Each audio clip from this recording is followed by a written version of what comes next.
Good evening, Madam President, members of the board, Superintendent Paporis, and Treasurer Higley. As Mr. Paporis stated, this evening we will combine the Department of Student Services and Curriculum to walk you through the most recent report card data. This evening, we'll break down the components of the report card released just this last September, while we will also point out the evidence-based learning and strategies that we have been putting into place for teachers and for students.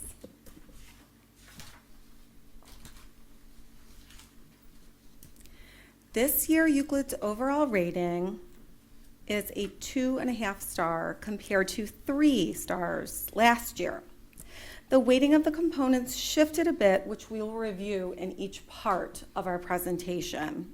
The report card gives us one lens on performance. We triangulate this information with other data such as iReady, MClass, MAP, and our walkthrough observations to form a complete picture of student learning and instructional practice. This is a very important piece to that puzzle.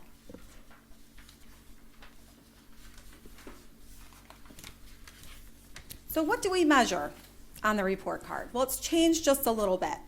So one of the things you'll see that is new, and our assistant superintendent, Mrs. Karen Brown, will be covering the college and career workforce and military readiness components. However, I will start with the progress components, followed by Mrs. Gina Stevens, who is a curriculum coordinator, our secondary coordinator.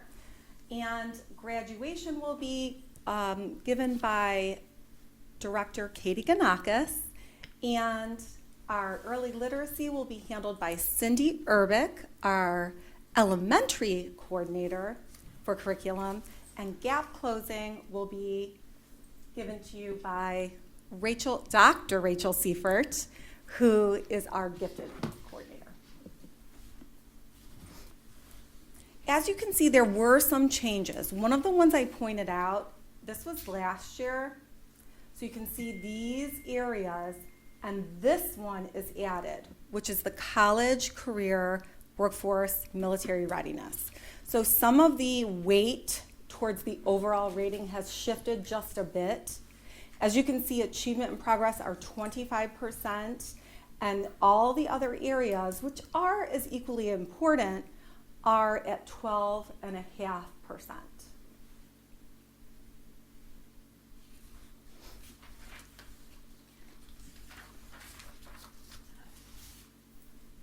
So let's break down progress. This is the first piece we're going to look at today.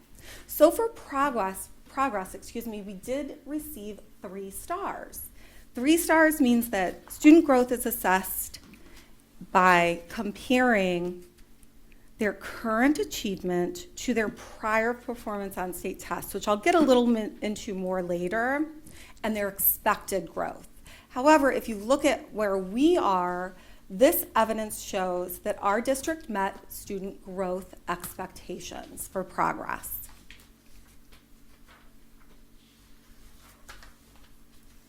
Progress can be a little bit tricky. Progress and achievement are something that doesn't come easy to understand, but it is very important. They are both very important. So in year 1, if you look at the students on the screen, they're your year 1 starting point. That's the baseline that gets set when they take their initial assessment. So you can get expected growth, above expected growth, or below expected growth. But it's important to note that achieving expected or even above expected does not always equate to proficiency. It depends on the starting point. And the process rating is based on 3 years of a rolling average, which I'll talk about on the next slide. Half of this year's data and the other half from the 2 previous years combined. So it reflects long-term trends, not a 1-year score. So if you take a look at this slide on progress, it breaks it down a little bit more from you.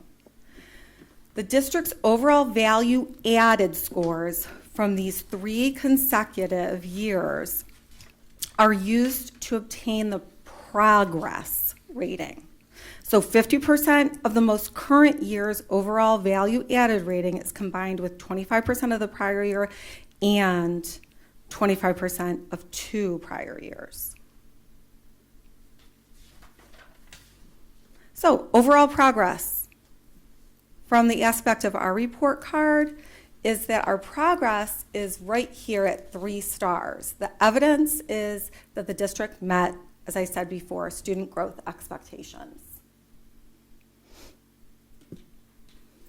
Now this slide can be a little bit tricky from the state, so we tried to make it a little bit less tricky by adding some check marks. So progress similar to statewide. What this does, and you can see there's a key at the bottom. The colors are a little bit hard to read at times. However, what we have done is went through and shown you where our progress is similar to statewide. So when you're looking at this, you can clearly see over here that on all tests, we have check marks here that show us 6th grade and 8th grade, along with English 2 at the bottom, geometry and biology, have gotten similar results to statewide. So this means that students are growing at the rate that the state expects. And it's a sign that the curriculum, consistency, and there is a grade level stability. So maintaining steady progress while implementing our new curriculum materials and instructional strategies are a positive outcome to this progress. Now, our areas for focus. This table shows the progress scores by test grade where we met less progress than expected. This indicates areas of focus needed. 5th grade shows lower growth in math and science, and this will be a key area of focus and instructional coaching and support in the future. High school algebra continues to be an area of need, which aligns with the statewide data showing that algebra is one of the more challenging content areas. These are not indicators of failures, but they're areas where we will intend to intensify Tier 1 instruction and intervention supports. So progress exceeded growth. 4th and 7th grade overall made more progress than expected. American history and government also showed significant progress above state standards, reflecting the success of targeted curriculum alignment and credit recovery supports. These areas represent strong instructional momentum and effective teaching practices, along with high quality instructional materials. So to review one of our district's goals for instruction, our curriculum work is grounded in evidence and collaboration with strong materials, strategic partnerships, and focused professional learning. We're empowering our Euclid educators to help every student succeed. And one of the things that's really become clear from the state is adopting those materials is very important for equity so that all students are given the same access to that instruction and the materials. And another thing is that we've always focused on student achievement. We also need to focus on adult learning. So in tandem with that, some of the things that we have been doing in the district from the curriculum department for our continuous improvement in teaching and learning is one, as I mentioned, we have adopted high quality instructional materials, pre-K to 12 in math and as well in ELA. We are going to be looking toward our elementary science next year to make that a focus. we did adopt our secondary science materials. So what we have also known is that ongoing professional development is so important. And it's not just for teachers, it's for central office, it's for administrators, and for our teachers and all staff.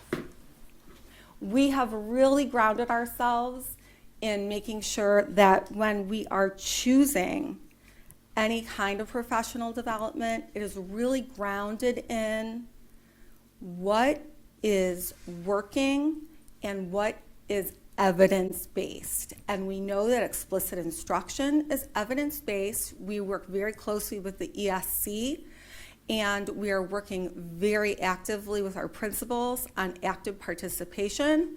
We know that teacher clarity, the students understanding what they're learning, why they're learning it, and how they know it just for that lesson is very important. And we also know that responsive classroom brings about a feeling of belonging, community, and fun for our students. In tandem with that, we have the science of reading. And one of the things we are very grateful for is that we were awarded the Comprehensive Literacy State Development Grant, which was actually a major recognition of our commitment to the science of reading. And this state-funded grant provides targeted support to strengthen literacy instruction, coaching, and intervention. And Ohio acknowledges that this is a statewide challenge, and Euclid is positioned as a leader of this work.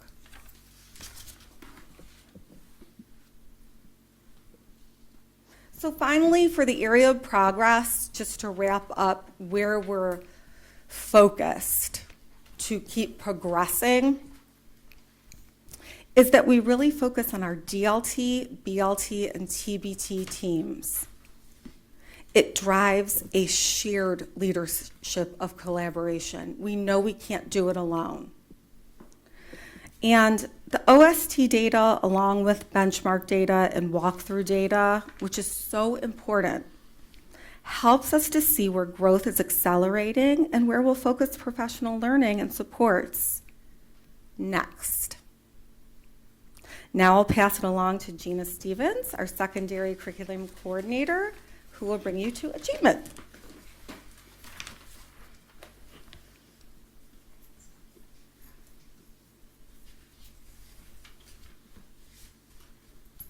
Good evening. The next section of the report card that we're going to talk about tonight is achievement. The achievement section focuses on how well students are performing on the Ohio State tests.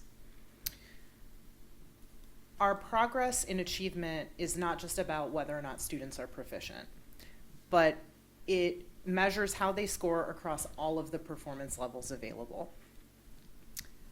We maintained a 2-star rating on this measure from last year to this year. Achievement includes the performance index and performance indicators, but only the performance index is what leads to the star rating. The performance indicators are simply reported here, but they do not count towards the overall achievement rating. So let's take a closer look at how the performance index is actually calculated. So there are different achievement levels that are possible on the Ohio State test. Untested students earn 0 points. And then we have all of the students who take the test reach an achievement level from limited up through advanced plus. Advanced plus is a category for students who are formally grade accelerated and take an above grade level test and score advanced on it. So we have the percent of students that you can see in the second column on each of those different levels. And then the state awards points for each level. So the percent of students is multiplied times the points to give us points received, and those are added up for our performance index score. This year our performance index score was 63 points. They then convert that score to a percentage. The percentage is our score divided by what is called the maximum district performance index score. This number changes a little bit every year because it is based on the top 2% of Ohio schools. So when we take our score divided by that maximum district score, we came out at a 57.3%, which is higher than we came out last year. And then they use this chart to give us the star rating. So you can see that we're falling in the 2-star category. And I want to point out here that the 2-star category is a really big slice of the achievement category here. It goes from 50 to 70%. So 2 years ago, we were at 54.9%, which was also in the 2-star rating. And when we meet our one plan goal of increasing 7 percentage points that Ms. Mamich talked about, we'll still be in the 2-star range. But that doesn't mean that we're not making progress.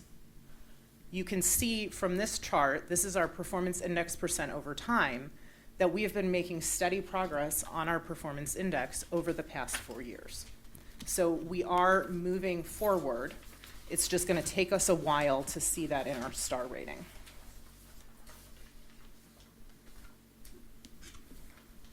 So let's talk about how we're moving those numbers forward. This is a comparison from last year to this year. You can see last year our points received were 60.70, and this year they're 63.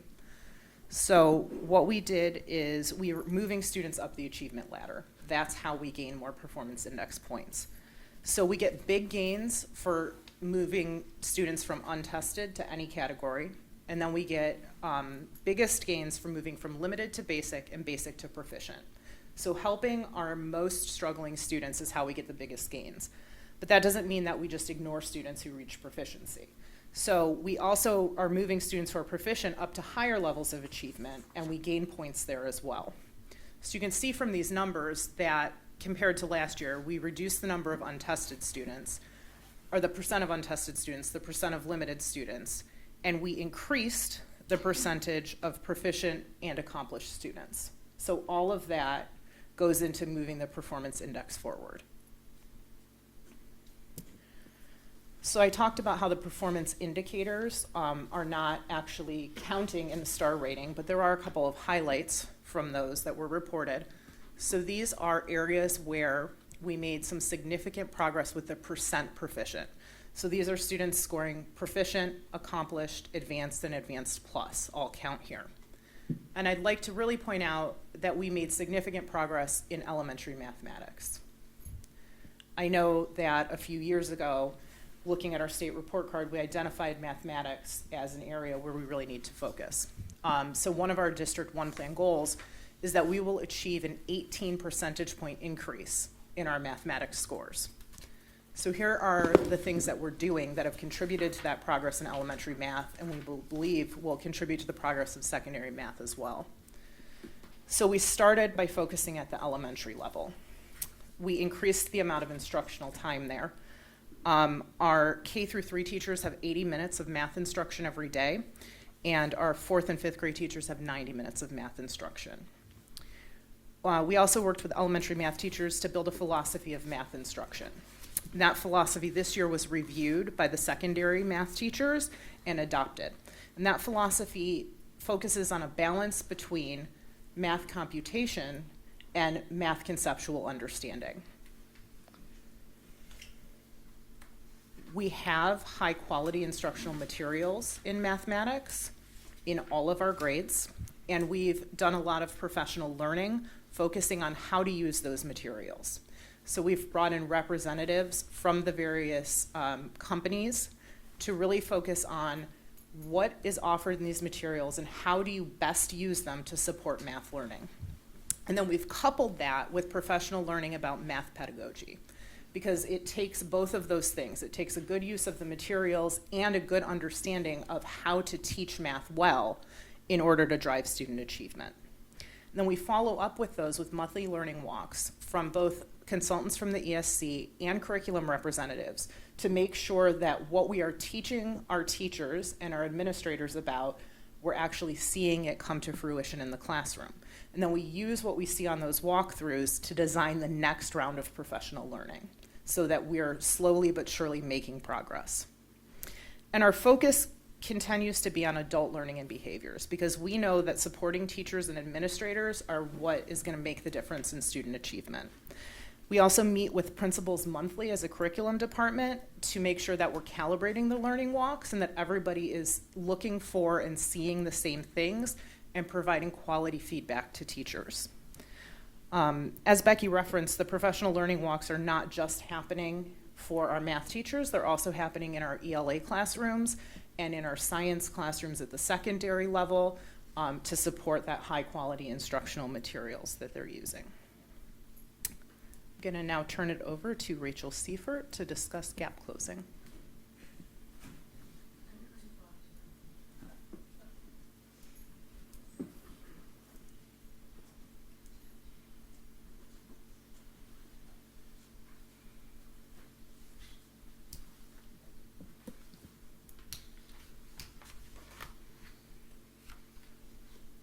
Good evening. I'll be sharing some information about the gap closing indicator.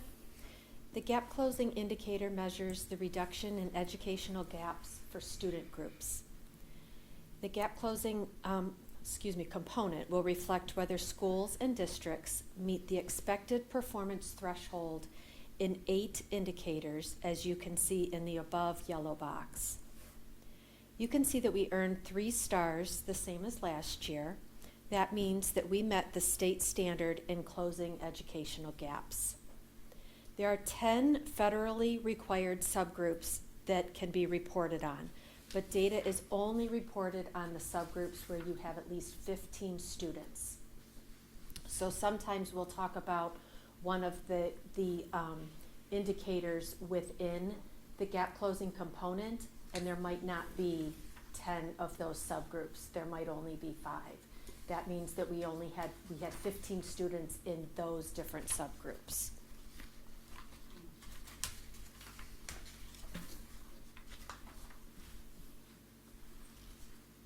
So this slide shows us the gap closing component breakdown. In the left-hand column, you can see those different measures or indicators that are reported on. Then if you move all the way over to the right side, you can see the points that we earned and then the possible points that are in that those different measures. So you can see there's a total of 58 possible points for us. If there's a subgroup that a district might not have those 15 students in, then the amount of possible points would be reduced for them. So you can see that we earned 19 out of the 58 possible points, and that came to a percentage of 32.8%.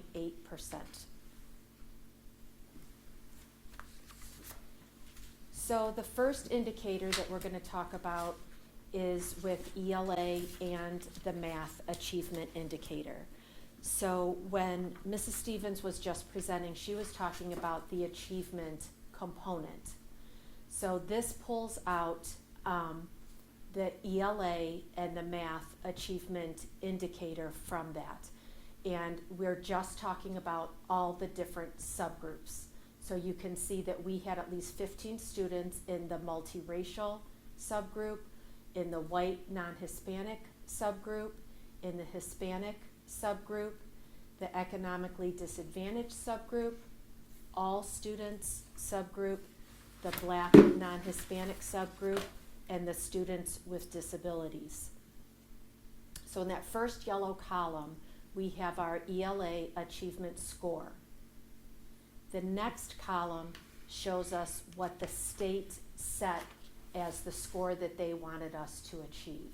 So not the percentage, but the indicator points. So the highlighted 76.1 in the multiracial subgroup, we met the score that the state set for us. Then as you scroll on down, the Black non-Hispanic group we actually exceeded that really well with a 66.4 achievement score. The state set that as a 61.9. So we exceeded that score. And then in blue, you can see the scores that we earned compared to the scores that the state set as their goal, and our Black non-Hispanic exceeded that score, just by a tiny little bit. Okay? So our celebrations you can see in ELA, our multiracial and Black non-Hispanic group, and then for math, our Black non-Hispanic group, also that's a celebration.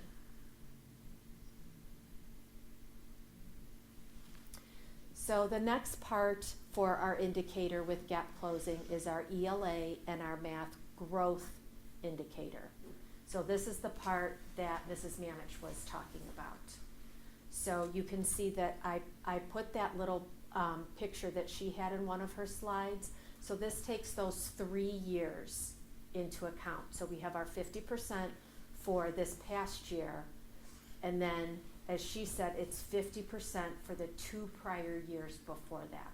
So it's the 3 years in comparison to one another. And that gives us that progress component. It's sometimes talked about as a value added. So when you hear those words, those are used interchangeably. Okay, so our celebrations for ELA are a multiracial subgroup. And you can see that for this, it's a big, giant, fancy formula. And what they want is for you to score from the 0 to +1 with that formula. And so our multiracial, even though we didn't get all the way to the 2, that's still a place to celebrate. Because with the -1 to 1, that shows our 1-year growth. So because we have the 1.2, that shows they made 1 year's growth.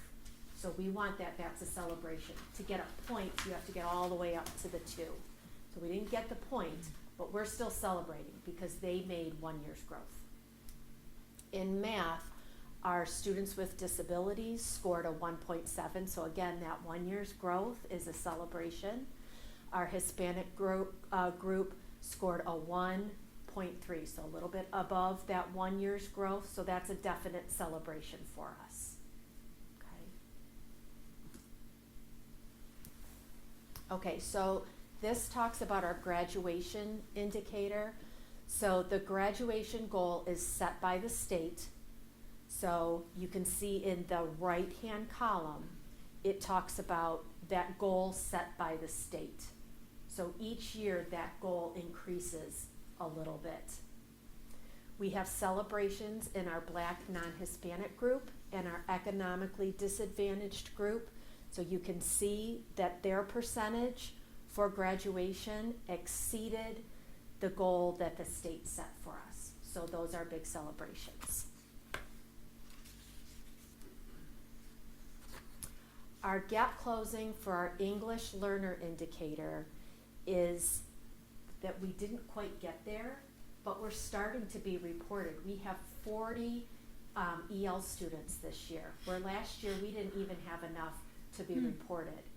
So that's exciting because we have all of these diverse students coming to the district, and that right there is a celebration. They did not quite meet the state goal, but look how close they were. They have a 48, and they're so close to that 53.7. So that's something to celebrate. And it's really something to celebrate that we have these diverse learners in our district. That's a great thing. Oh, and by the way, with EL, it's either 5 or it's nothing. So I can't tell you why they made that decision, because to me, that 48, that deserves some recognition, but we don't get that. So we're gonna celebrate it, even though we're not getting those points. But that's something important to notice, because we're not getting partial points for that. It's a 0 or 5. Okay, so our gap closing with our chronic absenteeism indicator, we scored 42.3% of our students. They were chronically absent in this past year. So the definition for chronic absenteeism is defined as missing at least 10% of instructional time for any reason, either excused or unexcused. The annual performance goal for the 24-25 school year is 16.4%. So we're far from that, and we recognize that. But let's take a look at the progress that has been made. In the 22-23 school year, we were at 47.5%. The next year, we reduced that to 44.9%. We reduced that again to 42.3%. And we need to recognize Jeremy Acree, who is responsible for our, I'm not even on my right slide here, who is responsible for our work with chronic absenteeism. He is a great asset to the district with his hard work. His work and diligence has made a positive impact to the Student Services Department, and it is evident in the data as chronic absenteeism continues to be reduced. So we're very proud of that. So now we're going to talk about the gap closing, the gifted performance indicator. So that is part of it. That's 15 points in that indicator, which is a lot of points. There's 3 different sections. So if you look up at the slider or at your presentation that's printed out for you, you can see that we have the gifted performance indicator, we have the gifted progress or growth, and that we have the gifted identification and services section in there. So with those 3 sections, each one is all or nothing. So you can see with the gifted performance index, that's worth 5 points. We did not meet that one. But with our gifted progress or growth, we met that, so we earned all 5 points. And with our gifted identification and services, we earned all 5 points there. So those are 2 things that we're super, super proud of. I want to draw your attention to that gifted performance index. So there's 607 school districts in the state of Ohio.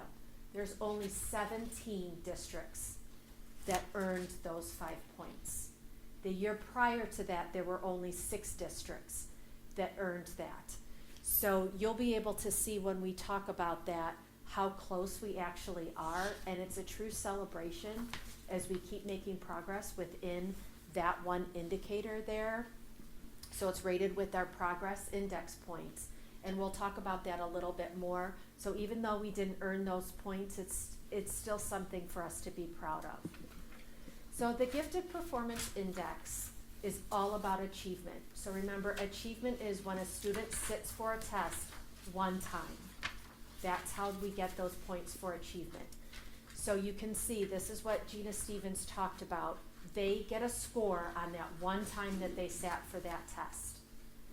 So they can score limited, basic, proficient, accomplished, advanced, or that advanced plus.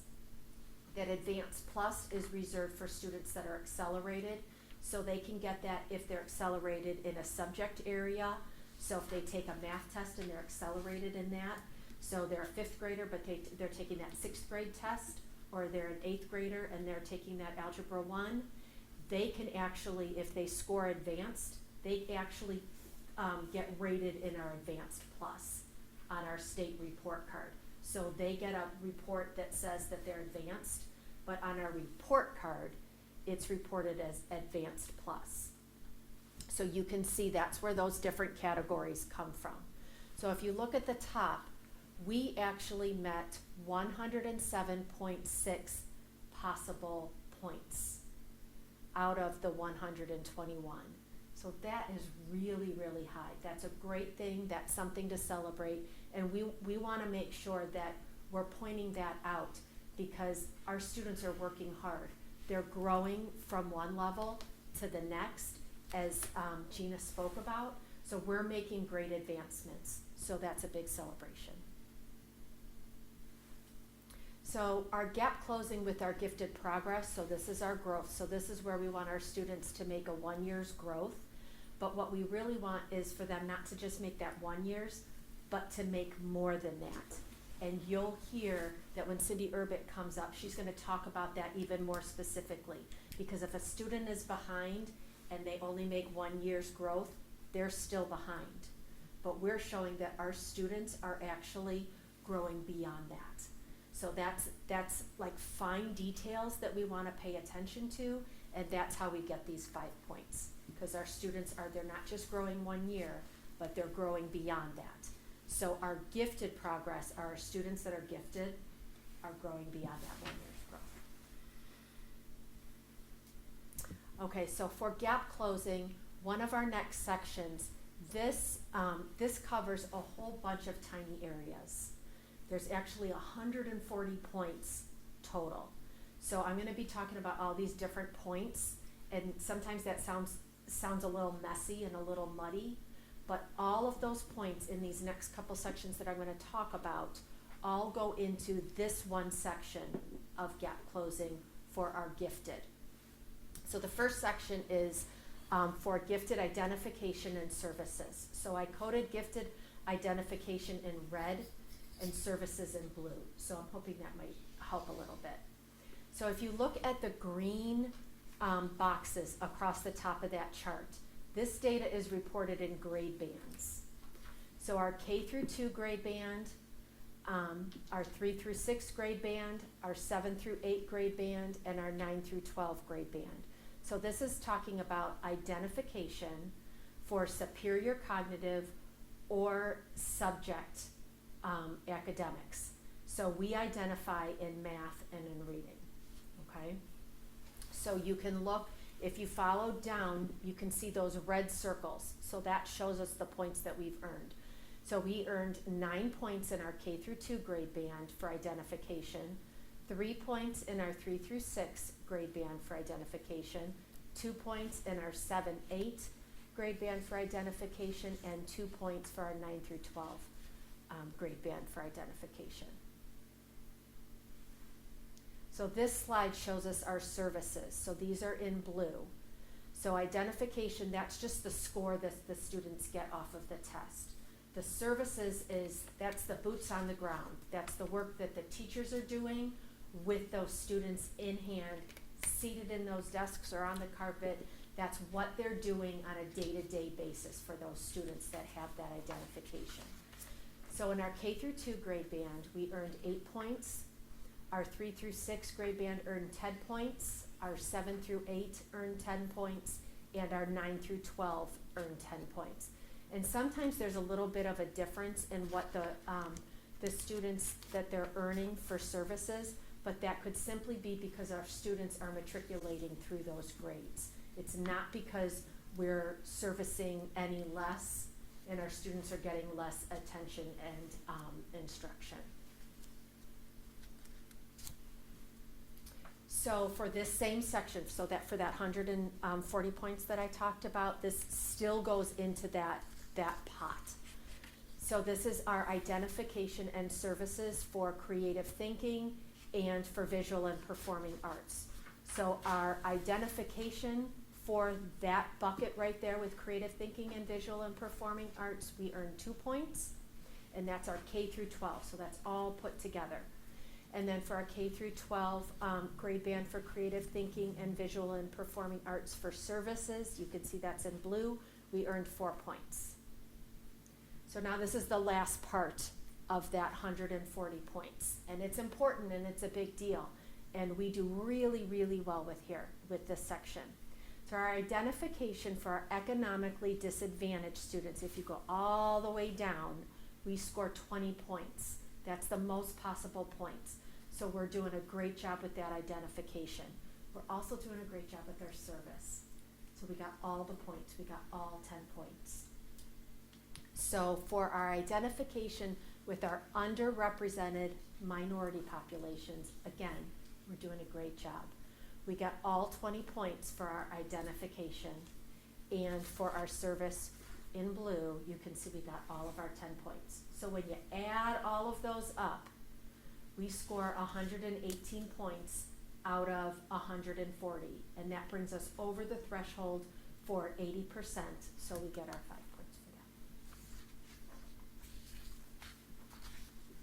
that. Okay, so how are we achieving our success? Well, we're achieving it with our continuous learning and growth. So last year we started a gifted committee, and you can see these are all of our participants. We had participants from central office. We had participants from all 6 of our elementary buildings. So you can see all those names. We had a great turnout. We had fantastic conversation and collaboration.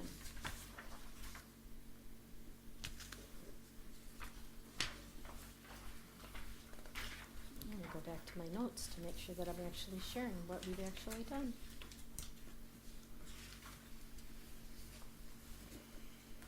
Okay, so one of the things that our committee focused on was creating a philosophy of what we think is most important. So we looked at all of those things that we're doing across the district. And what was great about doing that is everybody didn't even know all of those things. So we talked about all of those things and we decided, well, what's most important to us? What are we gonna value? What's our belief system? So those are some things that we talked about. We talked about professional development is important. We talked about creating a systemic understanding of our gifted offerings across the district and how we wanted to continue growing our foundation across the district. One of the biggest purposes that we decided was, what's the best way that we can meet the students' needs across the district? Are we choosing the best service model for our students? What are the different service models across the state of Ohio, and what can we do to best meet our needs? We also decided that for this school year, we wanted to expand the gifted committee up to the middle school and then eventually up to our high school. So for our professional development, we've expanded our professional development for any teacher that has students that are identified gifted in their classroom. So any student that it has been identified as gifted, they have a service provider, a teacher, who is receiving professional development. You can see that we have 3 different books where we've been conducting book studies. This year, we actually attended a professional development at Lake County's ESC on gifted cluster grouping, and it was phenomenal. It was actually with the author of that book. So that was such a privilege for us to be able to take a group of teachers to that. You can see that we have a book up there called Teaching Gifted Kids in Today's Classroom. We have a building that's focusing on that, and then that will be continued to our secondary teachers later on this school year. They conduct their professional development in the 2nd semester, and that's been a request from them. So you can see that that we've done a lot of great work. We have an interactive Google Classroom where we have all of those lessons where the teachers can read each other's participation and discussion boards. Another thing that we're exceptionally proud of this year is we've done a lot of combining with our curriculum department and the Department of Exceptional Children. So if you remember last year, I was a part of the Department for Exceptional Children. Well, this year, I'm kind of a part of both departments, and that's kind of helped bridge this divide and made us one kind of great big department that's constantly working together. So one of the great things is all of our professional development days where our teachers get to participate in all different kinds of professional developments and trainings, our departments are working together and we're collaborating and planning those days together. So we not only talk about the needs, but we break up that day to make sure that our teachers are getting as much as they can that they want and that we all see as kind of that overview umbrella of what everybody needs.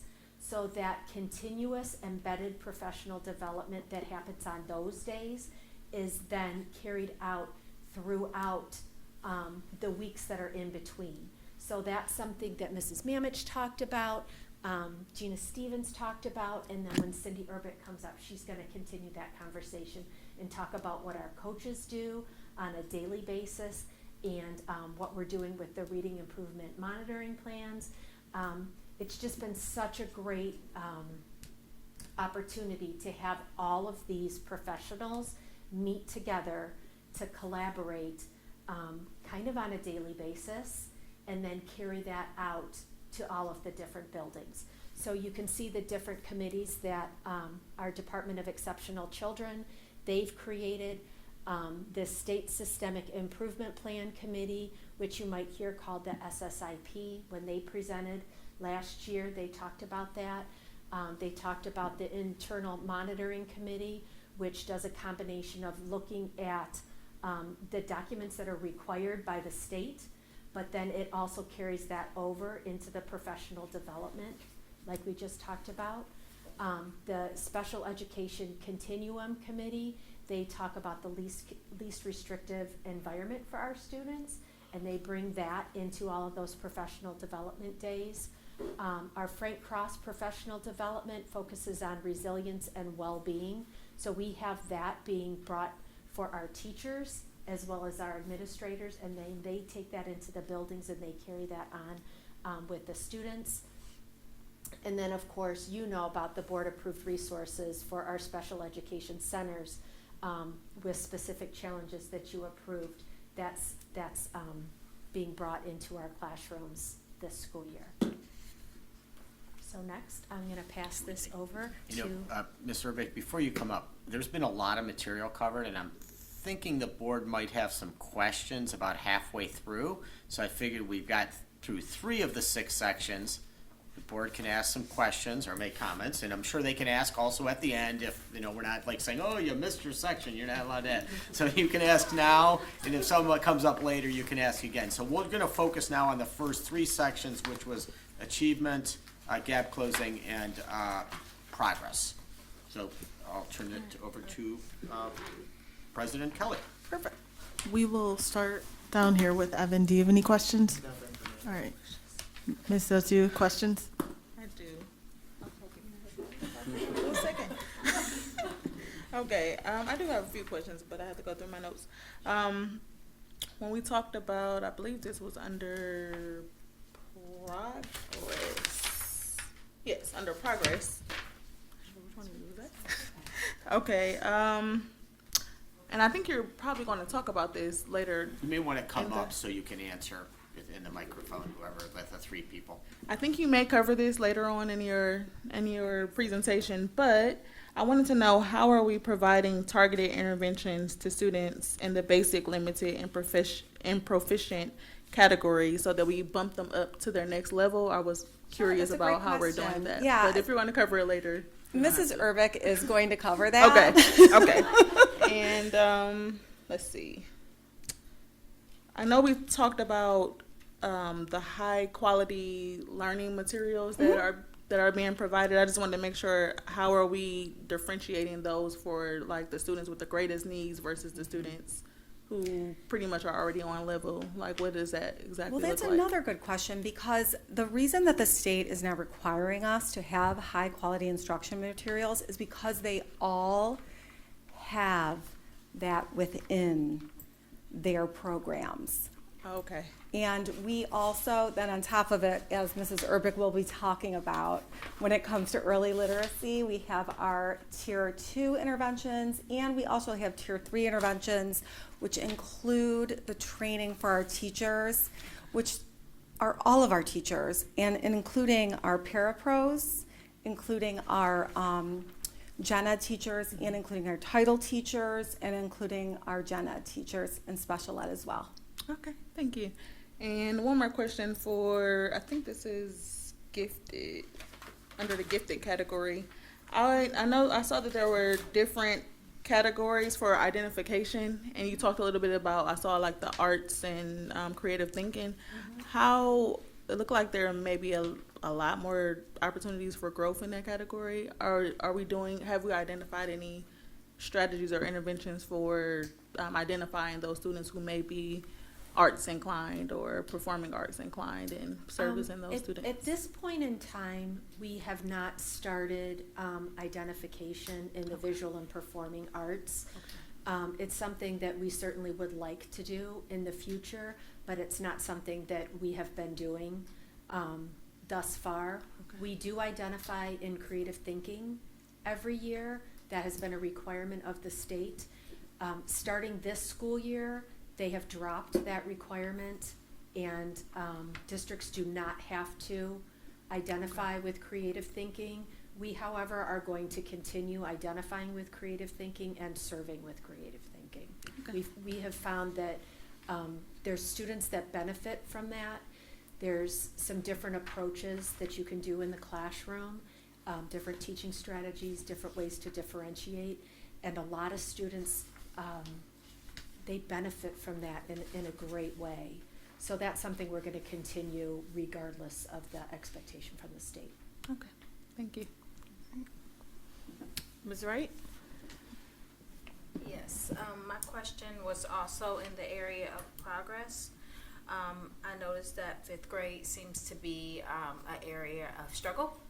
Are there some plans to focus specifically on fifth grade? 100%. And you're talking to the right person, because I taught fifth grade for 15 years. But it doesn't just come down to that. It comes to supporting not only our teachers, but supporting our principals and understanding what are the best methods for using our instructional materials along with the pedagogy of teaching students not only whole group, and as you asked before, Ms. Zotu, I think it really comes down to getting back to the science of reading and remembering that every child needs something different, and we've got to do more small group along with our whole group. Because all kids are at different levels. Some kids are ready for higher level questions, and other kids need just that basic phonemic awareness. And this is not a problem of Euclid, it is a problem of the state. 40% of fourth graders do not read on grade level. And since the state has really understood that it is a science to how you teach reading, we adopted it 5 years ago. And I know our teachers are seeing it, but we need to continue working on it, the reading, the writing, the speaking. Thank you. My other question was in the area of achievement. The big chunk that where we're stuck in that 2 stars, the 50 through the 70. How do we get out? What do you guys? How long do you guys think it's going to take us to get out of there? Yeah, I mean, I can't I know it's gonna be say long, but- in particular how long. But what so do we do?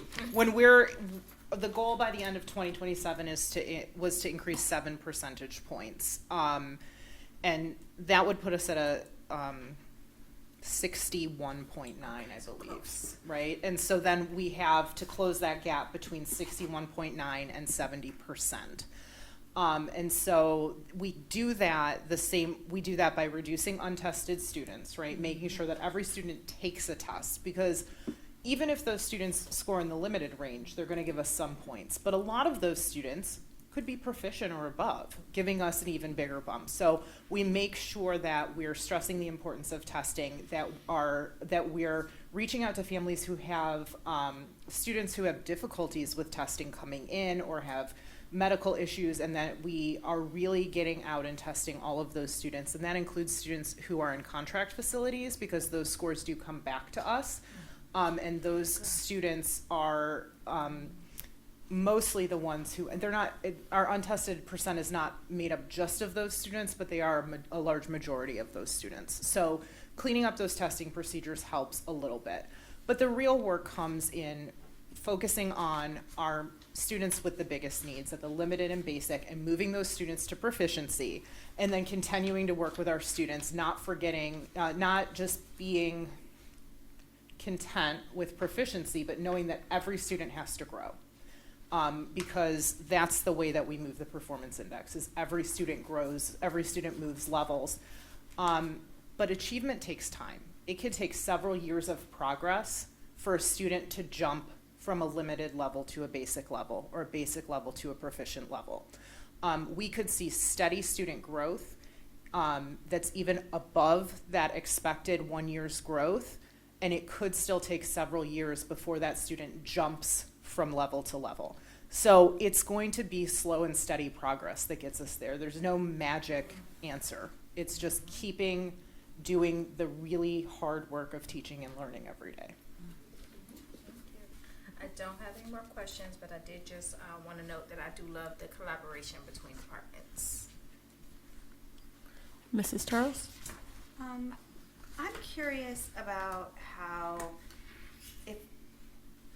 if our numbers are improving, there were students who are now in high school that have been in our district all along.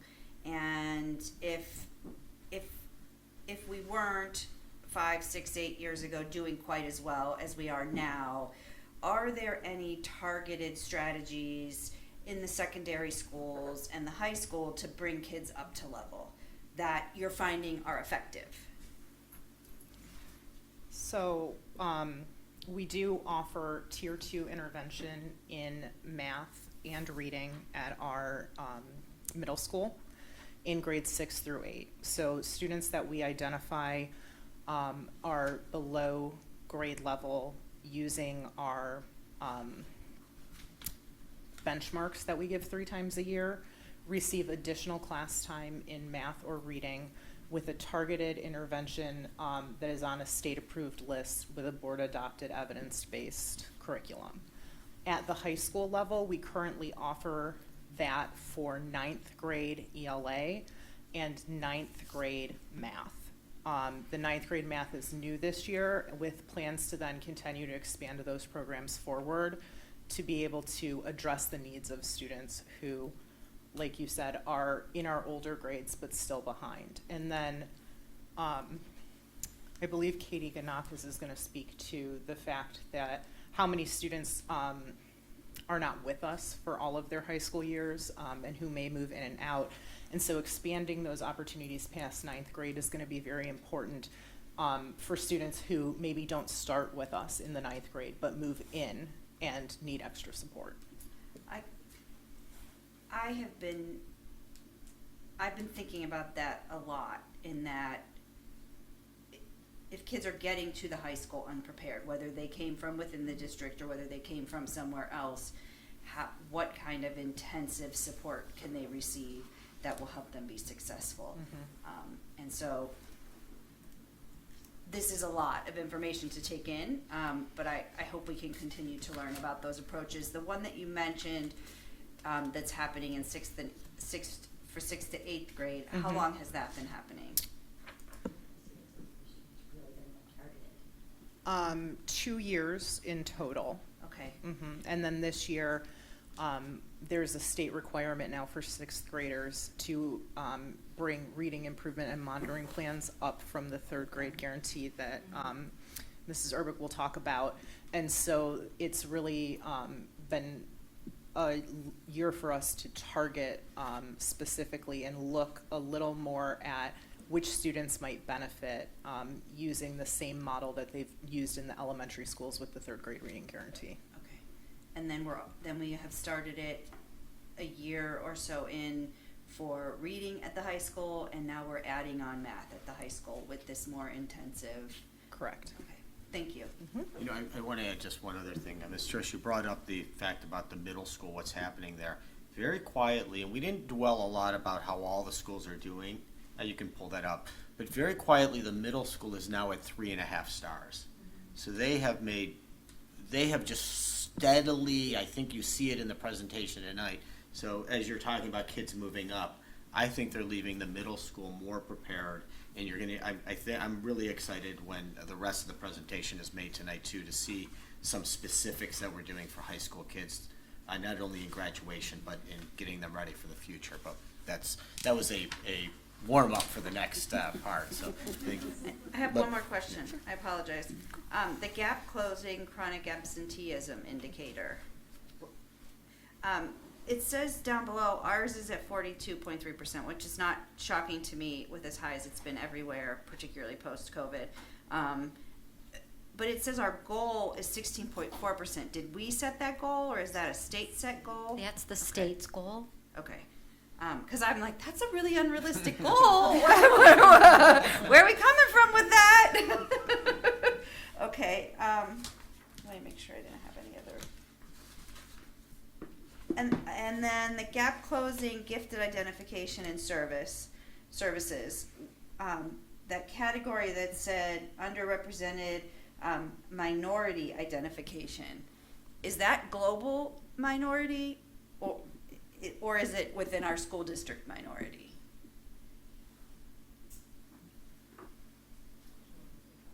I guess I'm not sure. I well, so we got 20 points for identifying students in that What's the category? Yeah, it says, Back more? You know, you guys missed it. You had it. I think it's no, the next the one one. with the one with the red, blue, red. Next one. This That one.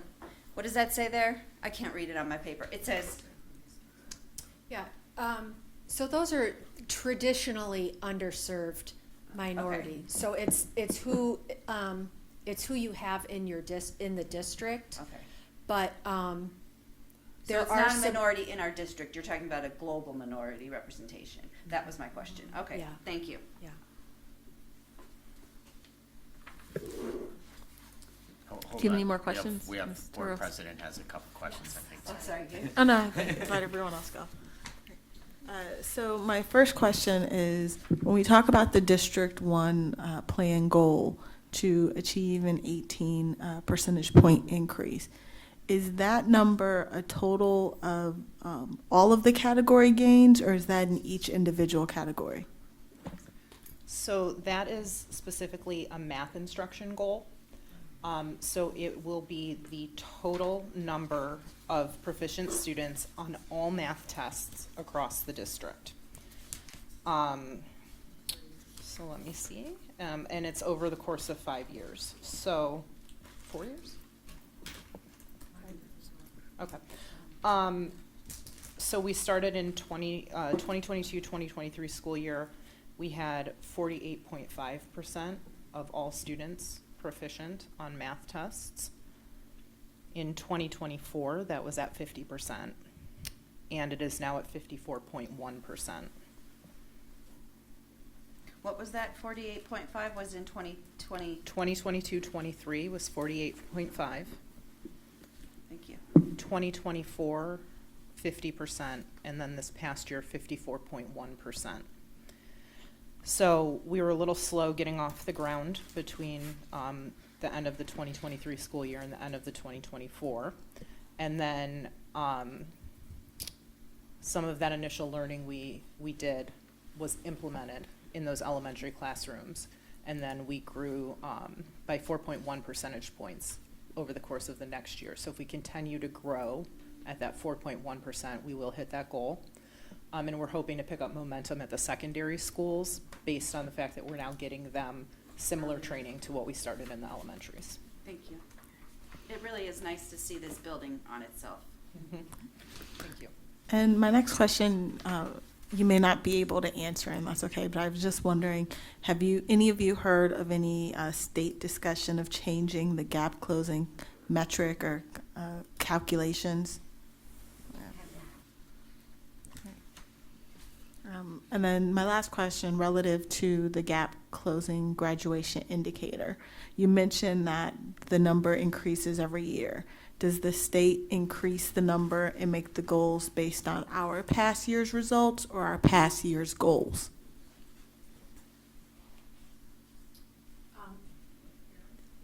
They're already published. The state makes them. They're not based off of individual districts at all. So it's the same for every district? Yeah, I actually have it hyperlinked within the presentation. You can pull it up at the end if you'd like. Thank you. We can continue on Are we with the good? other second half. All right, Ms. Irwin, second half is, we're ready to go. All right. Take it away with the third quarter. All right. So the early literacy component measures how well we're supporting reading growth for our students in kindergarten through grade 3. And as you can see, we maintained a 2-star rating. This component is made up of 3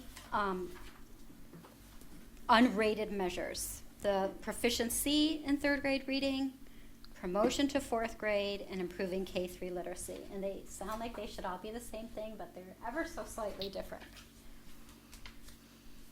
So the first is the 3rd grade reading proficiency. This measure looks specifically at how many students demonstrated proficiency in reading.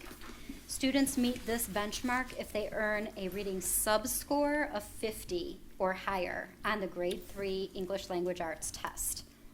Or if they score proficient or higher on the alternate assessment for students with significant cognitive disabilities. The full grade 3 ELA test measure assesses 3 different areas: reading informational text, reading literary text, and then writing. But the reading subscore only focuses on the 2 reading categories, so it's really providing a picture of students' comprehension skills. The promotion to 4th grade looks at how students become eligible to move on to from 3rd grade. So the first path is through the state test, where the students earn a scale score. That's the full, all 3 parts, 700 or higher. Then students can also qualify with a reading subscore of 50 or higher. And this is important because sometimes some of the students don't score the 700, but they score the 50, and so they are still able to be promoted. The state also allows approved alternative assessments to count for promotion. In Euclid, we use the Winter iReady because it's an assessment we're already doing that is approved by the state as our online option, and then we do a Terra Nova Complete Battery, which is a paper pencil option, allowing students a different type of opportunity to test, and that is administered in the spring and in the summer to any students who have not passed. Finally, some students are exempt from retention, and so this includes our English language learners who are new to the U.S. schools. They have to be here less than 3 years. Students with significant cognitive disabilities are exempt on their IEP, and then previously retained students who have received 2 years of intervention, and then finally, students whose parent or guardian requests an exemption. So those are the ways that students can be promoted to 4th grade. The Improving K-3 Literacy Measure is looking at how effectively our instruction and our intervention are helping struggling readers in kindergarten through 3rd grade. So the state uses data from a required diagnostic assessment, which must be administered by September 30th for students in grades 1 through 3, and then within the first 20 days of school for kindergartners. These assessments determine on track and not on track. This measure follows students who are not on track at the start of the previous year, and he tracks how many of them move to on track in the following year. In addition, it looks at 3rd grade and includes students that current year who move to on track by the state test. This graph shows the percentage of students who are identified as off track in the fall of 2023, and they moved to on track in the fall of 2024. So 26.5% of the students who were identified as off track as kindergartners in the fall of 2023 moved to on track as 1st graders in 2024. 23.5% of the students who were identified as off track as 1st graders in the fall of 2023 moved to on track as 2nd graders in 2024. 21.3% of students who were identified as off track as 2nd graders in the fall of 2023 moved to on track as 3rd graders in 2024. And then those 3rd graders who were identified in the fall of 2024 and became on track by scoring proficient is 30.1%. This is what both Mrs. Mamich and Mrs. Stevens have already referred to in that growth. So what we see is that students can score, an example of the student who scores well below average in the beginning of the year, and you can see that they have a well above average growth target. Even if they met this well above average, so again, progress, think more than 1 year of growth, they still won't be on level. They'll still be in red, so they still won't be on track. That doesn't mean that we're not growing those kids. It doesn't mean that those students aren't making progress. It just means that progress is slow, and it takes several years of that progress to really be able to see proficiency. So it kind of speaks to the question you had asked earlier, how long? I wish we knew, but what we're noticing is that we're really seeing some really nice growth, and we're trying to duplicate that growth in other areas. So this slide shows the percentage of students that were identified as off track in reading in 2023 up here compared to those that were off track in 2024. We're able to use our diagnostic results to really help us identify trends in student progress. So you'll notice that there was a significant increase in grades 2 and grades 3. Both of those grew by 10 percentage points in the percentage of students that are reading on track from the fall of 23 to the fall of 2024. So this growth is letting us know that our core literacy instruction and interventions are making a positive impact. In 2023, if you remember, the state required kindergarten diagnostics to be completed within those first 20 days. That was the first time that was required. And so to align, we shifted all grade levels to be earlier. However, we really saw that effect of summer learning loss, and so this year we adjusted and we moved them back 3 weeks. During those extra weeks, we provided our most struggling students with a review of foundational reading skills before testing began. So this is going to speak to a question that kind of all of you have, several of you have asked about what are we doing for kids? So as we give these diagnostics or these benchmark assessments, we give them 3 times a year. Then we use that information to identify nationally normed percentiles. Any kids that are 0 to 9th percentile we consider our most need. And so for those, we give them our most intensive intervention. Again, remember, all the interventions have to be approved by the state. So of those approved lists, our most intense students get Orton Gillingham plus training. So a lot of you've approved that for us very often, but it is a very evidence-based intervention. So those students are receiving that. And it doesn't matter, all students from a reading perspective, all students, whether you're gen ed or you're considered special ed, everybody has to be tested. Everybody gets these same interventions, in addition to whatever else they have. And then from the 10th to the 24th percentile, we give them another intervention, our SIPs or our phonics for reading. And those we make sure that the group is even smaller than in the 0 to 9, they're usually less than 5 students are in a group. Then for that next level, they can go up to 8. We don't have more than 8 students in that group, so the teacher can really target intervention.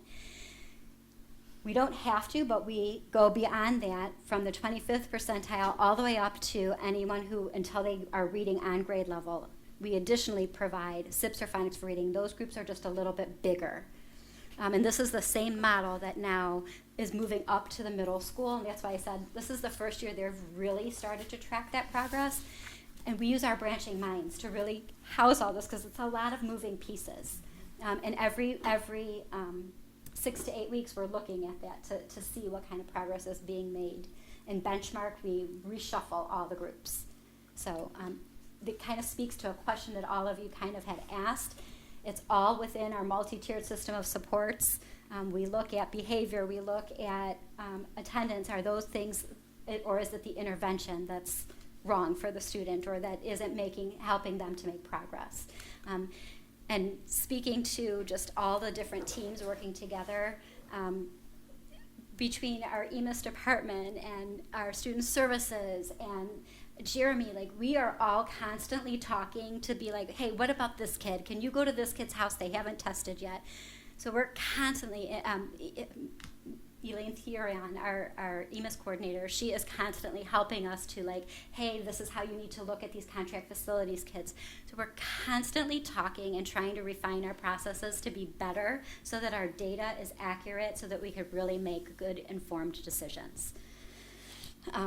So I kind of went off my script there for a second, but I wanted to address this because it hits, you all had questions about it, and I wasn't planning to go that in depth, but so students that get identified as not on track, again, we really try to pinpoint what specific skill they need support in. And from there, we create an individual reading improvement and monitoring plan, or a RIMP, not just because the state tells us we have to, but because it's right. And one of the things we did different this year, with our RIMP is we sent the RIMP and we called it a reading achievement plan instead for all students, because we want parents to know whether they are off track or not on track. Here's where your student is, and here's what's happening for them. Because even those kids that are on level during our IE time, our intervention enrichment time, those students are getting an enrichment to make sure that they're growing and maintaining that year, or that they're getting an enrichment to help them grow beyond that year. And that has been a work in progress, but I feel very confident this year is probably the best year at the elementary level that we've really targeted our groups. After the Reading Improvement Monitoring Plan, we enter these plans into Branching Minds. We monitor these students weekly and biweekly. And again, that Branching Minds really helps us all stay on the same page. Everybody can see it. Nobody has to be like, hey, what about that? They can just open it up and see a student's progress or see what's happening. And then every 6 to 8 weeks, principals and instructional coaches lead data talks. So what we're doing is we created a district-wide problem-solving protocol that really helps the teams decide what adjustments need to be made, what additional interventions might need to happen. They might need an attendance intervention as well as their reading intervention, because we want to ensure continued growth. And these protocols were created to ensure consistency and equity in how intervention decisions are being made across all of our elementary schools, so everybody's doing the exact same thing. And then each student's RIMP and progress updates are stored in our Infinite Campus. I have to say kudos to Mr. Yane, who has, and Mrs. Hicks, who have constantly helped to refine this form so that it is user-friendly for our teachers, but also very friendly to our parents, so that they are constantly being communicated with, and so that they can see it by just going into their Infinite Campus portal. So to wrap things up, we had, this slide shows what our results look like for these 3 measures. We had 44.8% of our students who were scored proficient on the reading portion of the grade 3 ELA test. It's weighted at 40%, so they have a weighted percentage of 17.9. It's a slight decrease, a 1-point decrease from last year. 98.8 of our students were promoted to 4th grade. This was weighted at 35% for a weighted score of 34.6. This is nearly the same as last year. I think last year we had 100%. And then 25.5% of our students who were off track in 2023 moved to on track in 2024. That also has a weighted percentage of 25% with a weighted score of 6.4. So all of these, and this is a 1.7 point increase from last year. So when we combine all of these, the total is 58.9, resulting in our 2-star rating. Moving forward, our focus remains on strengthening our core knowledge, language, arts implementation, explicit instruction, and really targeting interventions. We'll continue providing professional development that deepens the teacher's understanding of high-quality instructional materials, the science of reading, and effective intervention practices. We'll also continue to monitor the timing of our diagnostic testing to ensure we're capturing the most accurate picture of student progress. These efforts are all aimed at one goal, helping every Euclid student read on grade level. So at this time, I will turn it over to our Assistant Superintendent, Mrs. Brown.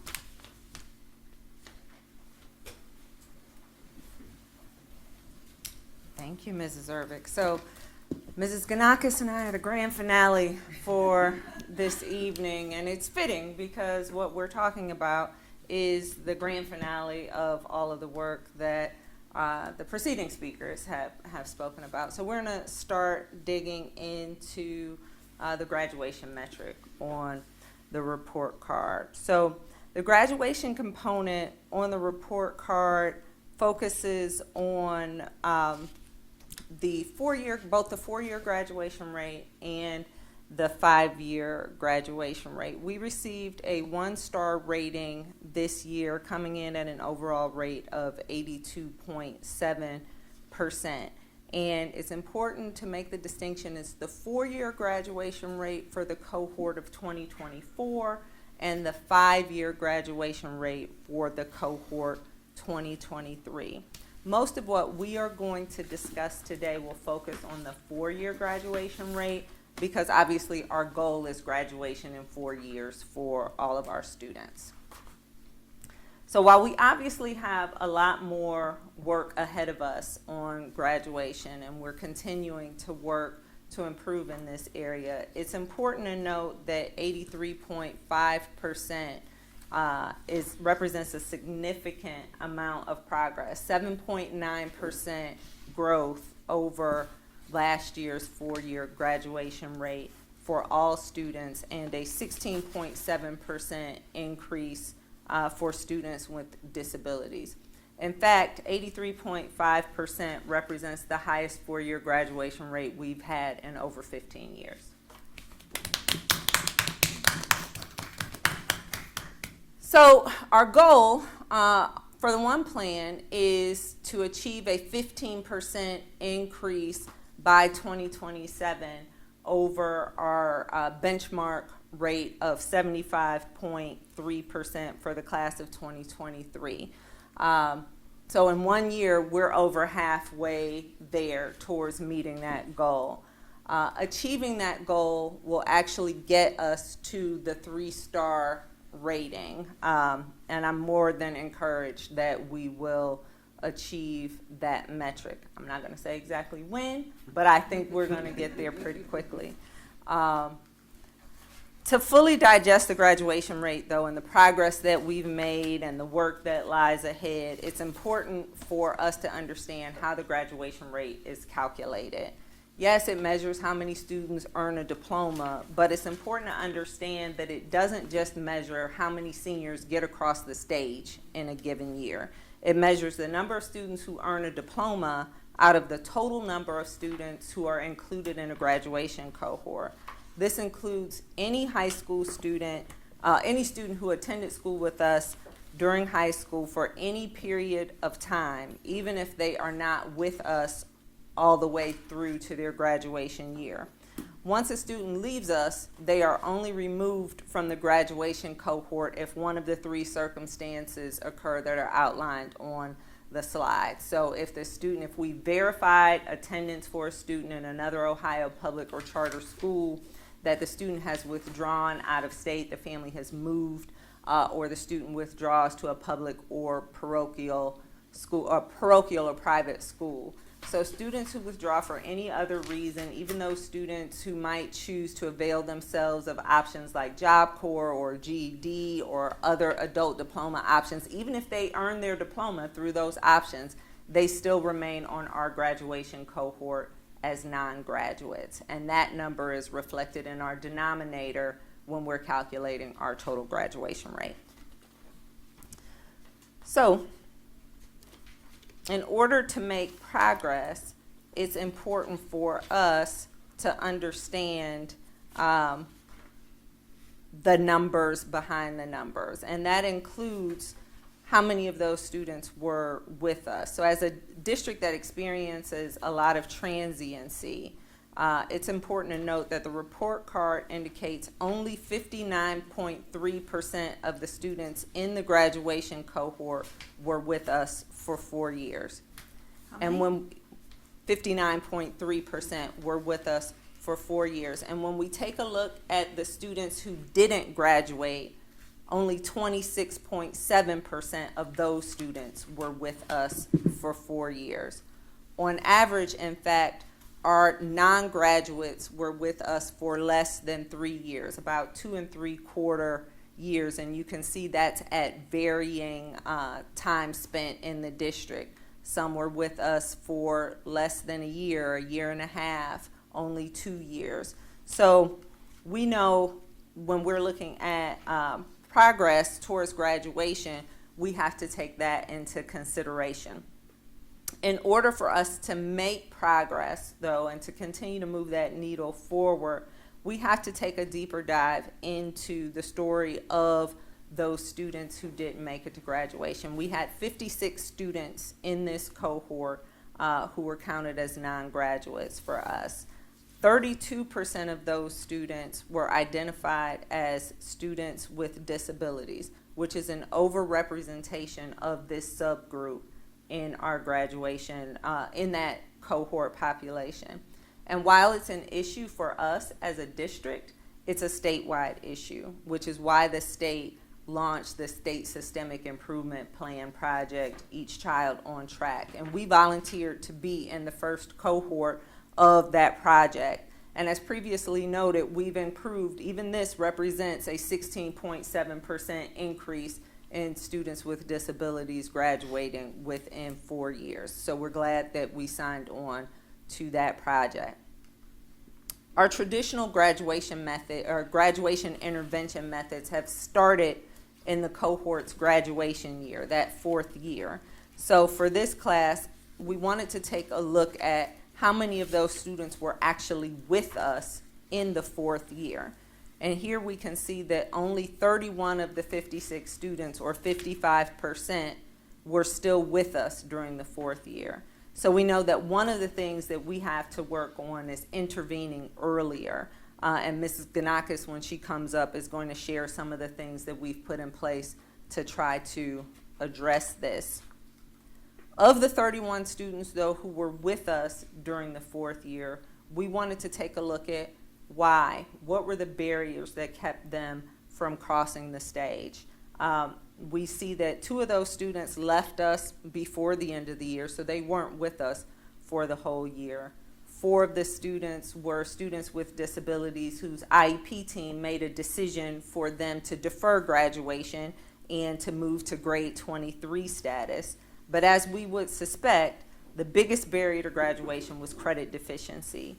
And 77.4% of the 77.4% who were credit deficient at the end of year 4, it's important to note that 53.5% of those students became credit deficient after year 1. So again, freshman year is an intense area of focus for us. I'm going to turn it over now to Mrs. Ganakis, who's going to share with you how we are addressing these findings.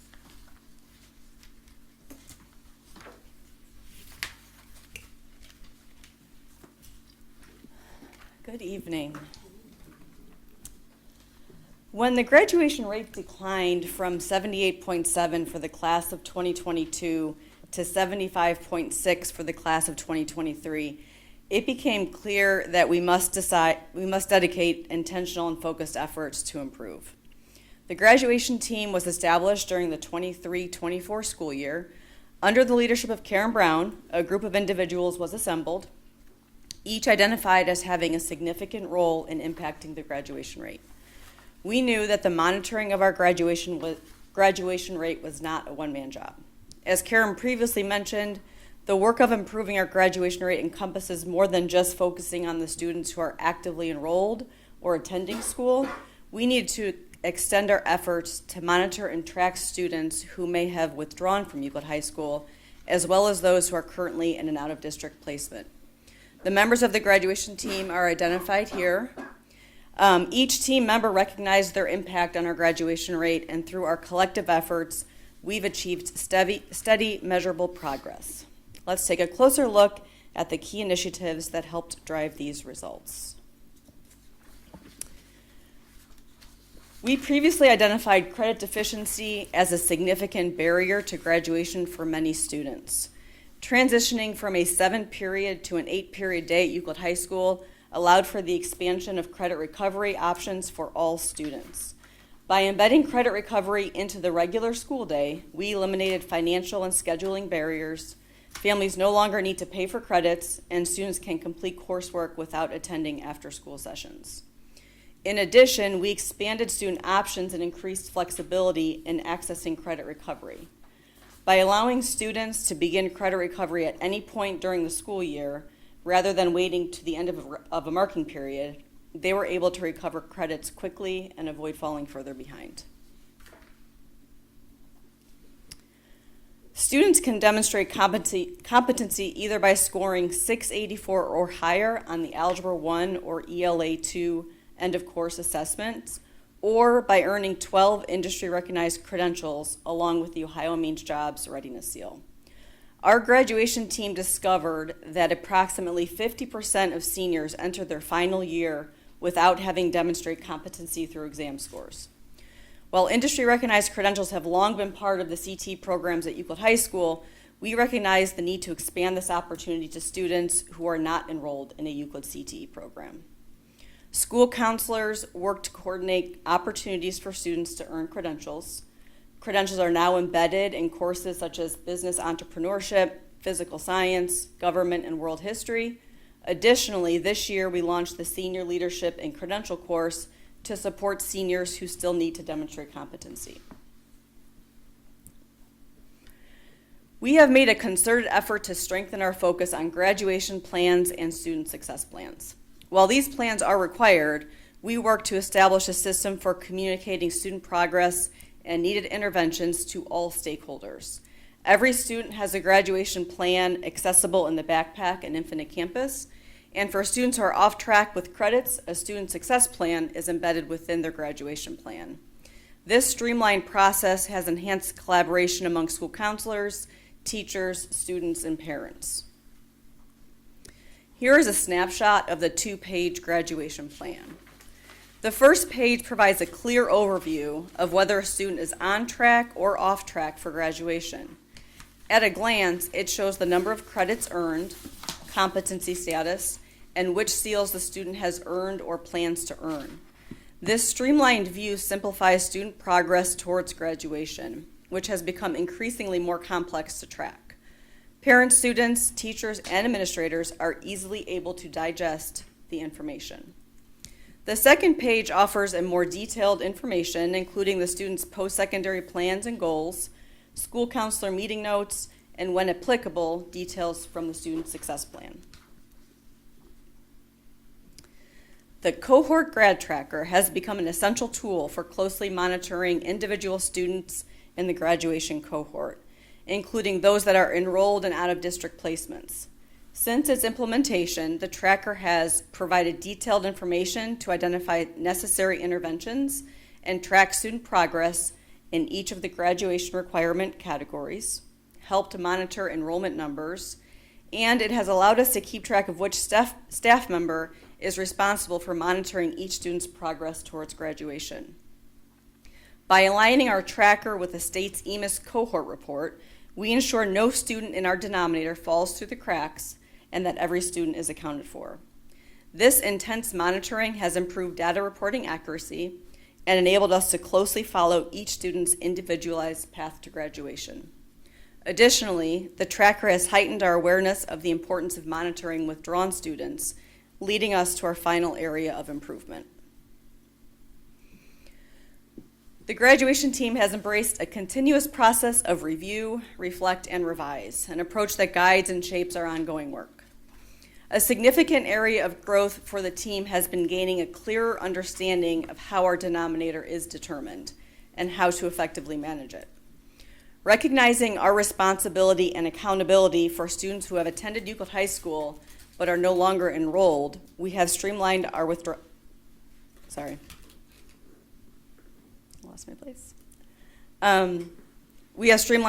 process. Key improvements include collecting essential information from students about their future educational plans prior to their withdrawal, improving documentation of each student's withdrawal in Infinite Campus to facilitate review and necessary follow-up, reaching out to withdrawn students to invite them back and offering them all of the many opportunities that we have for them in Euclid, and we have adopted an internal system for continuous tracking, communication, and documentation. Heading into this school year, we expanded our tracking system to monitor the components of the College, Career, Workforce, and Military Readiness, or CCWMR measure that is now included on the state report card, which Karen will discuss further.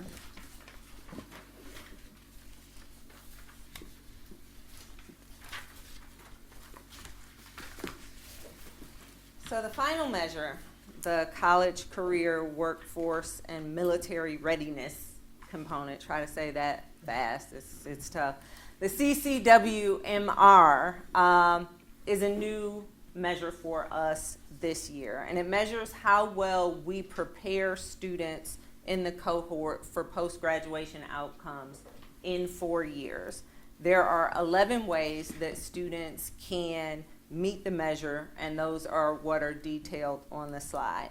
The highlighted options are available to all of the students in Euclid as ways to meet the indicator. Those highlighted in green are the areas where we can expect most of our students to demonstrate readiness, because these are areas that we directly impact the most students through our programming.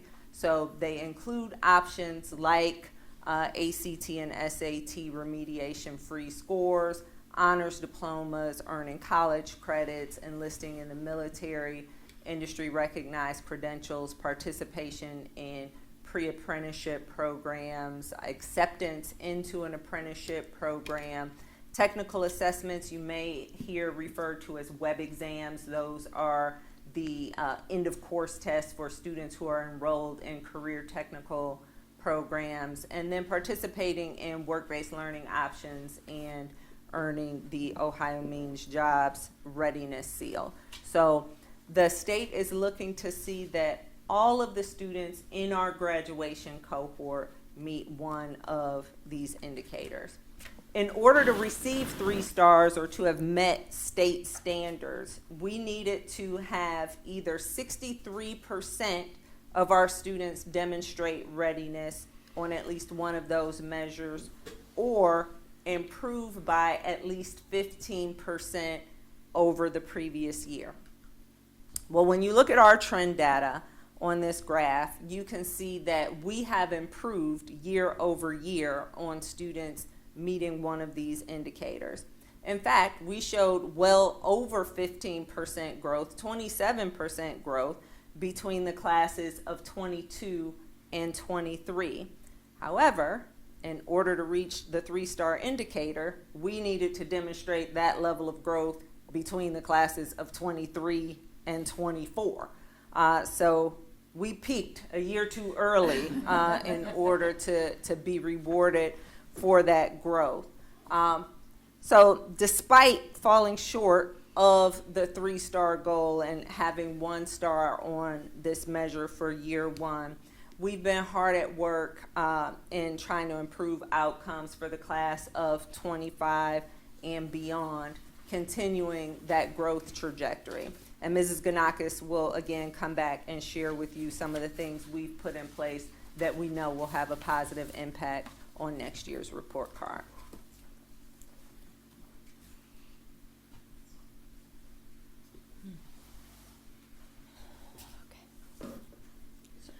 Our commitment to continuous improvement has led to the development and implementation of the following key practices. Students are now required to complete the Ohio Means Job Readiness Seal in all of our CTE programs, as well as in our senior leadership and credential course. This will ensure a greater number of students meeting the CCWMR component of the 250 work-based learning hours and the Ohio Means Job Seal. This year, we have introduced advanced placement coursework into our high school curriculum. We are currently offering AP Government and AP Computer Science principles. We plan to expand AP opportunities in the coming years, giving more students a chance to succeed on AP exams. Building on our robust CCP College Credit Plus offerings, we added 2 new courses this year, Strategies for Success and Computer Applications. These introductory freshman-level courses provide 9th graders with the opportunity to earn 6 college credits during their first year of high school, increasing the likelihood that they will earn 12 before graduation. As we move beyond the Lakeshore Compact, we are ensuring that all CTE students have the opportunity to earn a 12-point industry-recognized credential. Expanding access to opportunities that were previously unavailable to students when they were attending CTE programs at Mentor High School. As outlined in this presentation, we remain deeply committed to ongoing growth in both graduation success and the CCWMR readiness measure as we look forward to building on our progress in the year ahead.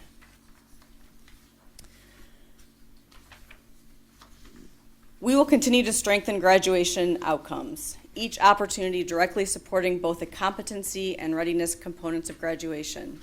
Ultimately, the CCWMR framework ensures that our students graduate not just from high school, but to a future that is bright, sustainable, and full of possibility for themselves and for our community. Thank you. And I think we're ready for questions if there are any.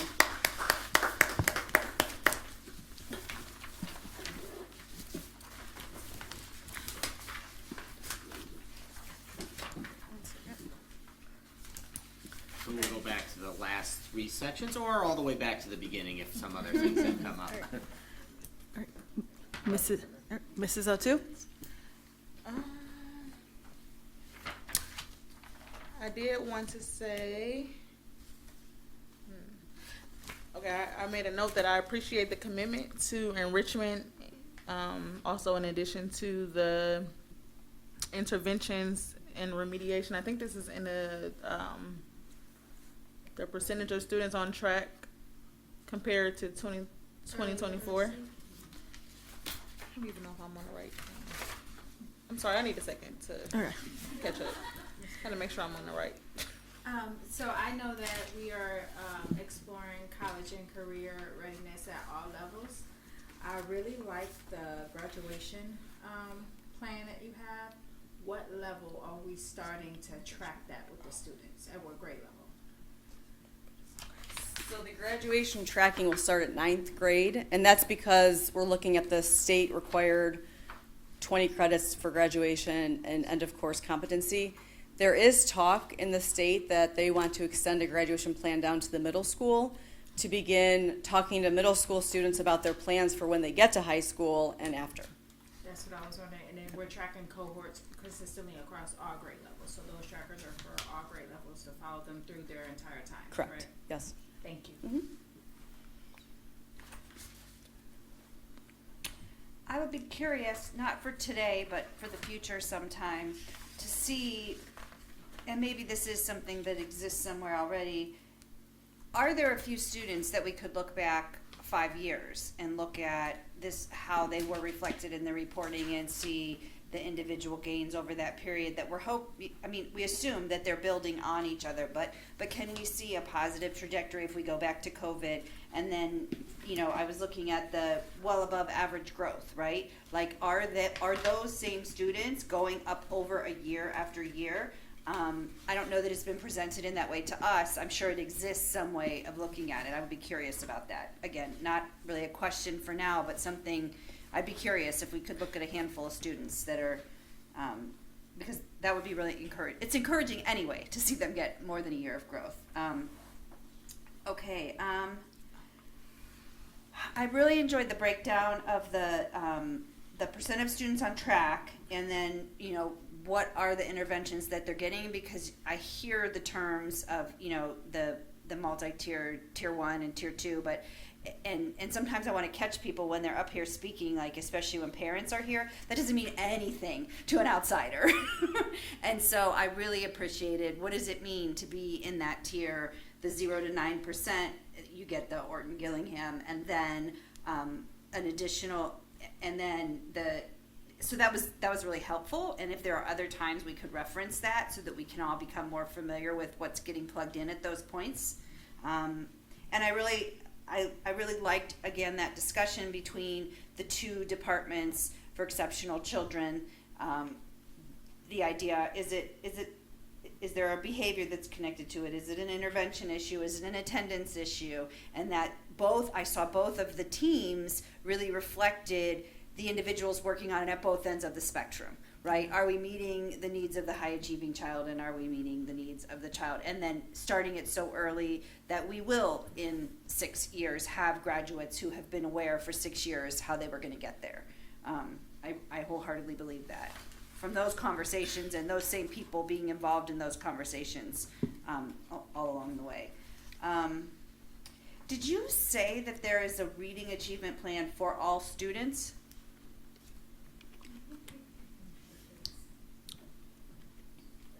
So in Infinite Campus, I think that's what we named it. Now I'm like second guessing myself. It's a reading achievement. And the reason we did that, again, is because the information that we are including in there is how students score for their benchmark all 3 times of the year. How students, specifically in 3rd, 4th, and 5th grade, like what are their state test scores so that a parent can see how close are they to achieving 700. And it'll continue on now to 6, 7, every year adds another level. And so, and also what happens in 4, 5, what we noticed was we provide intervention to all kids who on our M-Class is our screener that is the diagnostic for K-3, but we use it K-5. So when we identify 4th and 5th graders that aren't reading on level, they may or may not have earned a 700. We don't care about the 700. Like, we were doing this before the state said you have to. We said anybody who's not reading on grade level, we're giving you an intervention because it's the right thing to do. And so we wanted to make sure that parents understood that yes, your child might have met the 700, but they're reading below grade level. Here's what we're doing. And so that's why it's a RIMP form, but it's so much more than just what the state is saying is a RIMP form, and it's really a document that parents can really go to see where is my student functioning. Well, and the truth is the baseline is really just a baseline. My reading could improve tomorrow if I worked harder at reading complex textbooks. I mean, so Right. it would be short-sighted to think that students couldn't grow in their reading capacity if we were just trying to reach a arbitrary baseline. Correct. So And I really felt excited about that. yeah, and the students like in 4 or 5, we have several students who maybe have passed the test that are not on grade level. They're getting those typical phonics for reading intervention or the challenge extension to that. But then we have students who passed the test. They got a 700 somehow, but when we assess them in the M-Class benchmark, they're not at grade level. And so those students were looking at, well, why? Why aren't they at? And so we really look at comprehension and writing and look at what else might be the thing that they need to and provide an intervention that way as well. Thank you. Mm-hmm. Some of my questions I wrote down and then you answered it in the very next slide. So I have to make sure you haven't already answered it.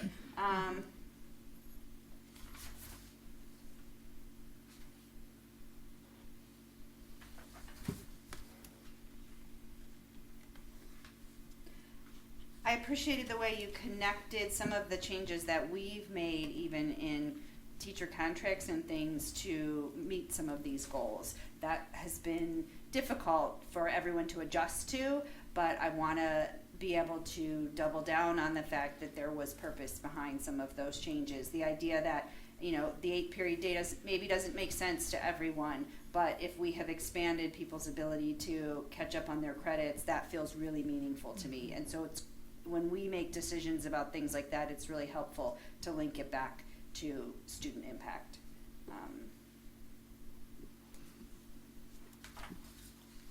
And then the graduation student progress report, is that only available online? Is it being mailed or printed or given to parents in other ways? That, you know, it's a very nice outline of like, here's all the things and these are the things you need to accomplish and this is your next step plan.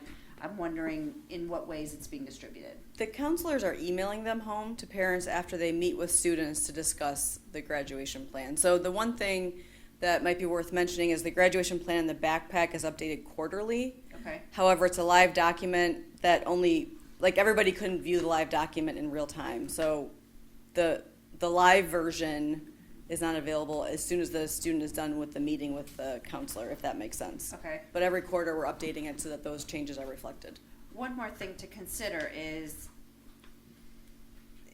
if parent support is important, are we making sure, particularly with this increase in English as a second language, our parents, I haven't always been able to interpret everything that has come home with my children to be able to make sense of what am I supposed to tell my kid to do in relation to this test score or whatnot. And so something to be mindful of, that we have this really valuable tool, and what can we do to make sure that parents are getting it, and because it's an amazing document. I would have loved to. I think I was texting Miss Hunt and saying, "Can you please assure me that I don't need to freak out about what looks like a bad grade?" So this kind of clarity is really lovely. I think I did. I think I texted her and said, "Just tell me I can stop worrying about it." I think that's good. And it also, I wanted to celebrate that we could have actually, we were like 1 point away from being at 2 stars in that last metric, that the college and career workforce readiness. Is at 2 stars. Okay. But When you factor in the middle school. Okay. You got high school and EBLA. Oh, okay. Is at 2 stars. But Okay. when you factor in EBLA, we're at 1. Okay. Yeah, but we were almost there. We were almost there. Okay. And then not that far from being at the, we'll get there. That's a, we're prepared for that one more than other places. So thank you. I went already. Oh, okay. Yeah, I'm good. Okay, so I guess Cindy, you gotta come up again. My question is for you.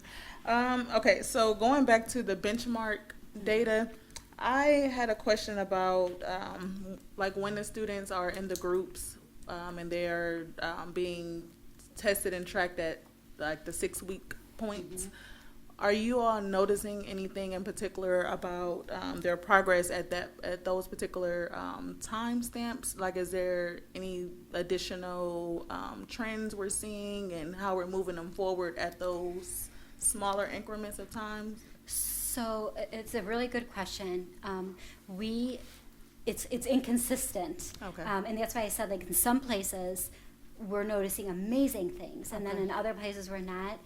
And so before we make any tweaks to what interventions we're using, this year we brought in some training from SIPS, from Phonics for Reading, and from the Orton Gillingham, and we trained all of our title teachers and intervention specialists and the instructional coaches so that they can support making sure that we're really utilizing those things, those intervention programs appropriately. So is it a program thing, or is it's not meeting our students' needs before we make a different switch? But it is a good question. It's very inconsistent, and that's why the protocols, making sure we're making decisions the same way across all the buildings, making sure everybody's implementing the same way, it is very important, and that's been our work. Thank you. And I did want to point out that I do love that you all are also addressing those students who are advanced and you're enriching them. So I did want to celebrate you for doing that work and for adopting the reading advancement plan or reading achievement plan, because even that change in wording makes it more positive, so that it's consistent and equitable for everyone. And let's see. Then I had some questions, or not really questions, I guess, comments.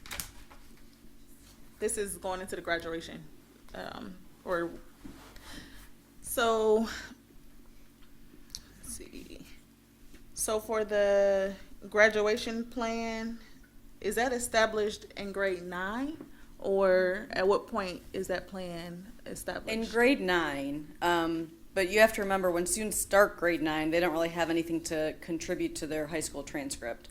So at the end of the first semester, when they start to earn credits, that's when we're going to see things, credits are going to be calculated. Testing isn't going to happen until the end of the 9th grade year, so we won't see any competency results until then. So in the early stages of 9th grade year, it's going to be kind of empty, and then as time goes on, it will fill up. Okay. And my last comment is I do really appreciate the extra effort that you're making when students are withdrawing. You're reaching out to them, you're finding out where they are, and then you're trying to re-engage them back into the district. So I did want to celebrate you for doing that extra work, because I think it pays off in the long run. And I will say, they mentioned Jeremy, but he's been a huge support in that work for us as well. Thank you for me. I had one more thing. I meant to say this at the beginning before. Thank you so much. I know we're asking a lot of questions, and I know that making this data presented in a way that we can understand it is not an easy task. And we say all the time that we value data, but I know it doesn't magically appear.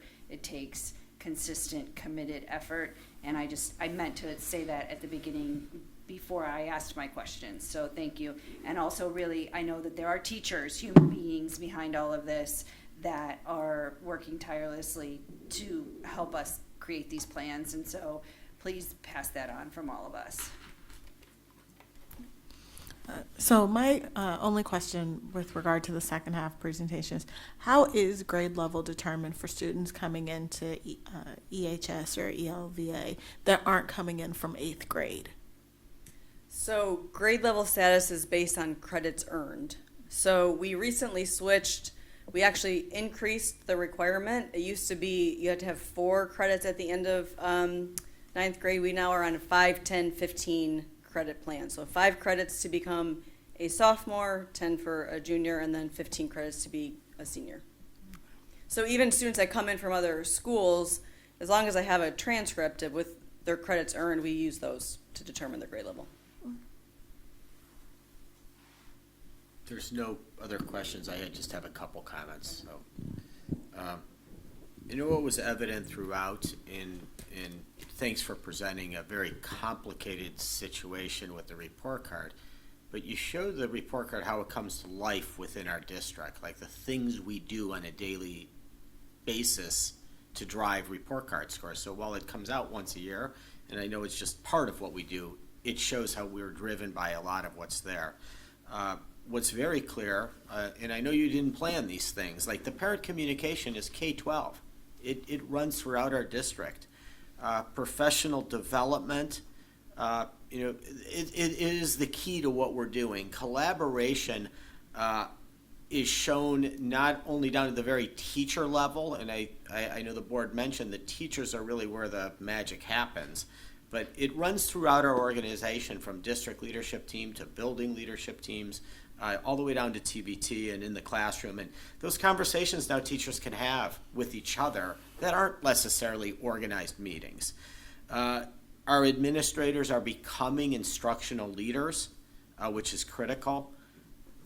Also, what was really cool from my perspective up here was the systemic organization, your collaboration. Some of you don't even know what department you work for anymore because, Rachel's saying, I think I'm in this department, but that was the intention of us needing to work together and people referencing people that aren't even in their department or division as an integral part of their team came through.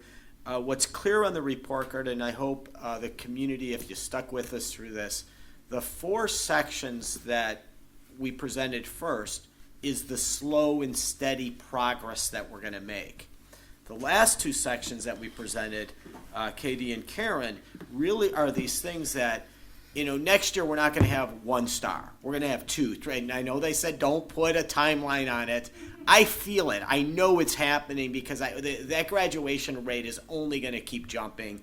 Same with now that we understand a few of the tweaks in the being ready for the world part of it. I don't even know what the initials are anymore. CWMMR or something like that.